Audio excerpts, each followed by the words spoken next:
The Shark Deck. I'm Johnny Mac with 5 good news stories. A man was baffled. He discovered 150 pieces of corn on the cob under his floorboards. You may have heard the promo for the show where I was asking, what's the plural of corn on the cob? Is it corns on the cob? Corns on the cobs? Corn on the cobs? I don't know. But he found 150 of them. They were under the floorboards. He was working on his 18th century house. He decided to take a look under the floorboards and he found the corns on the cobs. His guess is that a previous homeowner must have put the corn in there as a form of insulation of sorts. But he said there was no smell. It mostly likely didn't biodegrade because the weather didn't get to it and it was closed off. One jokester on Reddit said, "Your house is built on an ancient corn burial ground. You run the risk of chicken ghosts coming to claim it. That's right, poultrygeists." A more serious user said, "Hey, call your local university. There might be extinct strains of corn in there."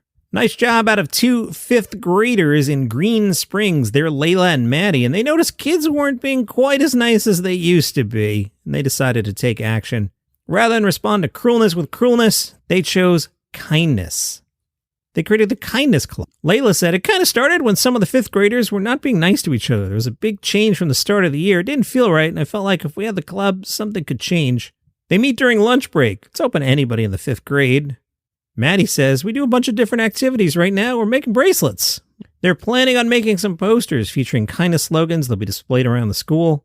Layla says, "We want to spread a message that everybody needs to be treated with respect and kindness. We want them to know you can always change if you think what you're doing is wrong." Good job out of Mari Gronstrom, a biochemist. Mari is sourcing microalgae from the Baltic Sea and using science and stuff to use the algae as a replacement for plastic. The plan is to use microalgae as ingredients for a host of products in addition to cosmetics and human food.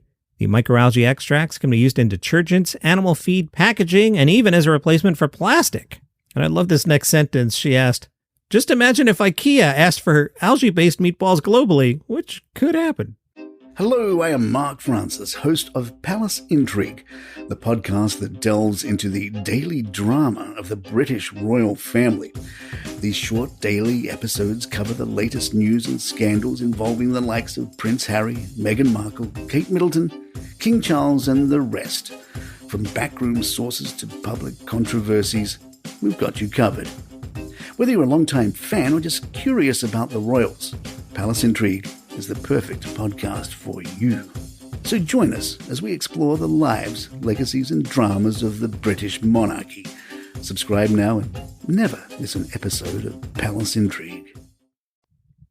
You know, it's never too late to put out your first album, and that's what 80-year-old Sylvia Dan did. She's a Romanian folk singer. She learned folk songs from her grandmother. She spent her life caring for livestock in the Carpathian Mountains, and now she's starring on an album that was released in the UK.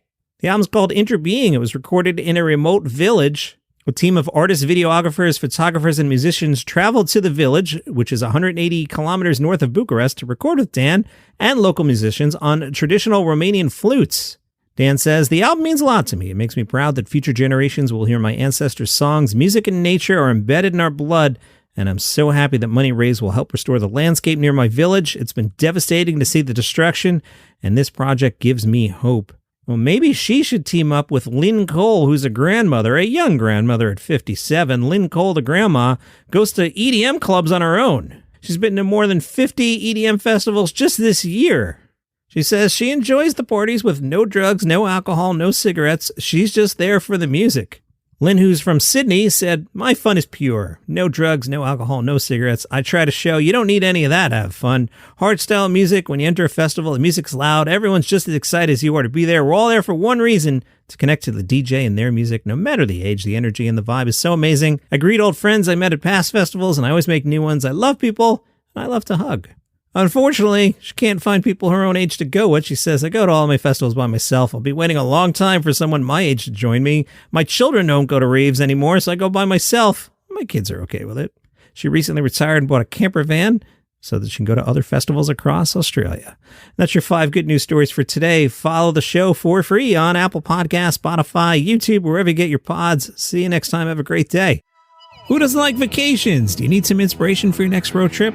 Are you excited to get out there and explore the world again? Hi, I'm Johnny Mac. My podcast is called Travel is Back. Travel is Back is travel for regular people. We hop in the car, we fly coach, we use our miles, we eat at normal places, we stay at normal places. So what I do is I hop in the car, I grab my portable recorder, and I go somewhere. Season 3 kicks off with a road trip to Key West.